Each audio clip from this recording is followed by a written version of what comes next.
عليكم ورحمة الله وبركاته. الحمد لله اللطيف الخبير العالم بالظاهر وما يكنه الضمير، له الخلق والأمر وهو على كل شيء قدير. وصلى الله تعالى على خير خلقه محمد بن عبد الله البشير. اما بعد، محترم حضرات، قبر کی منزل کے بعد آخرت کی دوسری منزل حشر کا میدان ہے، جہاں ابتدائے دنیا سے لے کر انتہائی دنیا کے تمام انسان جمع ہوں گے. نفسی نفسی کا عالم ہوگا، کوئی کسی کا پرسان حال نہ ہوگا، سب کو اپنی اپنی پڑی ہوگی. حشر کا میدان اس وقت قائم ہوگا جب قیامت آئے گی، اور قیامت اس وقت آئے گی جب حضرت اسرافیل علیہ السلام سور پھونکیں گے. ارشاد خداوندی ہے وَيَقُولُونَ مَتَى هَذَا الْوَعْدُ إِن كُنتُمْ صَادِقِينَ مَا يَنظُرُونَ إِلَّا صَيْحَةً وَاحِدَةً وَتَأْخُذُهُمْ وَهُمْ يَخِصِّمُونَ فَلَا يَسْتَطِيعُونَ تَوْصِيَةً وَلَا إِلَىٰ أَهْلِهِمْ يَرْجِعُونَ. اور کہتے ہیں کبھی یہ وعدہ اگر تم سچے ہو نہیں دیکھیں گے مگر ایک دہشتناک آواز کو جو انہیں پکڑے گی، وہ آپس میں جھگڑ رہے ہوں گے، پھر نہ کوئی وصیت کر سکیں گے نہ اپنے گھروں کو واپس جا سکیں گے. قیامت کا منظر بڑا ہولناک ہوگا، کائنات عالم درم برم ہو جائے گی، پہاڑ روئے کے گالوں کی طرح اٹھتے پھریں گے، آسمان و زمین، چاند سورج ستارے سب ٹوٹ پھوٹ جائیں گے، ہر شے پر فنا طاری ہو جائے گی، اور ایک ذات واحد مالک الارض والسماوات کے سوا کوئی باقی نہ رہے گا.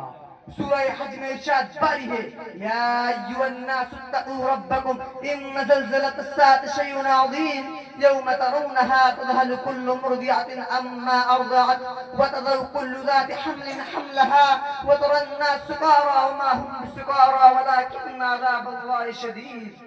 لوگوں اپنے رب سے ڈرو، بے شک قیامت کا زلزلہ ایک بہت بڑی چیز ہے، جس دن اس کو دیکھو گے بھول جائے گی ہر دودھ پلانے والے اپنے دودھ پلائے کو، اور ڈال دے گی ہر حمل والی اپنا حمل، اور تو دیکھے گا لوگوں کو نشہ میں اور حقیقت میں وہ نشہ نہ ہوگا، لیکن اللہ کا عذاب سخت ہے، پھر دوبارہ سوئی پڑ جائے گا. تو سب زندہ ہو کر میدان حشر کی طرف چل پڑیں گے. وَنُفِخَ فِي الصُّورِ فَإِذَا هُم مِّنَ الْأَجْدَاثِ إِلَىٰ رَبِّهِمْ يَنسِلُونَ. اور دوبارہ سور پھونکا جائے گا، بس اچانک وہ قبروں سے اپنے رب کی طرف پھیل پڑیں گے. قبروں سے نکل کر میدان حشر میں جمع ہونے والے کس حال میں ہوں گے؟ بالکل ننگے جسم پر لباس نام کی کوئی چیز نہ ہوگی. حضرت عائشہ صدیقہ رضی اللہ عنہا نے فرمایا اے اللہ کے رسول صلی اللہ علیہ وسلم، اس وقت بڑی شرم آئے گی، سب ایک دوسرے کو دیکھیں گے. حضور صلی اللہ علیہ وسلم نے فرمایا اے عائشہ الامر اشد من ان ينظر بعضهم الى بعض.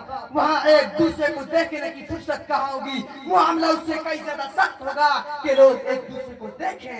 سورج بہت نزدیک آ جائے گا، اس کی گرمی اور تپش سے لوگ ہوا سے پریشان ہوں گے، پسینے میں شرابور ہوں گے، لوگ اپنے اعمال کی مقدار پسینے میں غرق ہوں گے. کوئی ٹخنوں تک پسینے میں ہوگا، کوئی گھٹنوں تک، کوئی کمر تک ڈوبا ہوا ہوگا، کوئی منہ تک. میدان حشر میں لائے جانے والے تین طرح کے لوگ ہوں گے، کچھ پیدل لائے جائیں گے، کچھ سوار ہو کر آئیں گے. صحابہ کرام رضی اللہ عنہ نے عرض کیا اے اللہ کے رسول صلی اللہ علیہ وسلم، اس وقت تو بڑی شرم آئے گی، اے اللہ کے رسول صلی اللہ علیہ وسلم منہ کے بل کیسے چلیں گے؟ حضور صلی اللہ علیہ وسلم نے فرمایا اے عائشہ الامر اشد من ان ينظر بعضهم الى بعض. میدان حشر اس لیے قائم ہوگا تاکہ انسان کا اعمال کا حساب ہو کہ کسی نے دنیا میں کتنے نیک عمل کیے، کتنے برے، کیا نیکی کی کیا برائی. نیکی کرنے والوں کو نیکی کا پورا بدلہ دیا جائے گا، اور برائی کرنے والوں کو برائی کا پورا بدلہ ملے گا. کسی کے ساتھ ناانصافی نہ ہوگی، کسی پر ظلم و زیادتی نہ ہوگی، اور جو تم لوگ کرتے تھے اسی کا بدلہ دیے جاؤ گے. فَالْيَوْمَ لَا تُظْلَمُ نَفْسٌ شَيْئًا وَلَا تُجْزَوْنَ إِلَّا مَا كُنتُمْ تَعْمَلُونَ. ہر شخص اپنی فکر میں ہوگا، کوئی کسی کا کام نہیں آئے گا.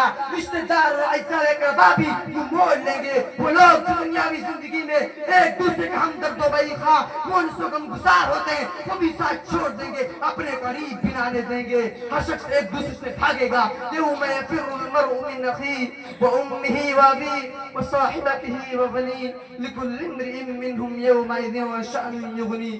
جس دن آدمی اپنے بھائی سے، اپنے ماں باپ سے، اپنی بیوی اور اپنی اولاد سے بھاگے گا، ان میں سے ہر ایک اس دن ایک ایسی حالت ہوگی جو اسے دوسرے سے بے نیاز کر دے گی. دوست دشمن بن جائیں گے، اپنے پرائے ہو جائیں گے، اور ایک دوسرے سے یوں بھاگیں گے جیسے کبھی کوئی جان پہچان نہ ہو. بزرگوں اور دوستو، یہ دنیا چند روزہ ہے. یہاں کا آرام و چین، یہاں کی تکلیف و مصیبت سب چند روزہ ہے. آخرت کی ایک دائمی زندگی ہے. وہاں کی ہر چیز کو زمان، وہاں کی ہر چیز کو دوام ہے. اسی لیے ہم کو چاہیے کہ ہم چند روزہ آرام کی فکر میں نہ پڑیں، چند روزہ مصیبت سے پریشان نہ ہو. دین کی خاطر دنیا کی مصیبت جھیل لیں اور آخرت کی ابدی راحت و آسائش حاصل کرنے کی فکر کریں، تاکہ میدان حشر میں ہمیں ذلت و رسوائی کا سامنا نہ کرنا پڑے. اس سرابے رنگے بھو کو گلستان سمجھا ہے تو، اس سرابے رنگے بھو کو گلستان سمجھا ہے تو، آہ اے ناداں افس آشیاں سمجھا ہے تو.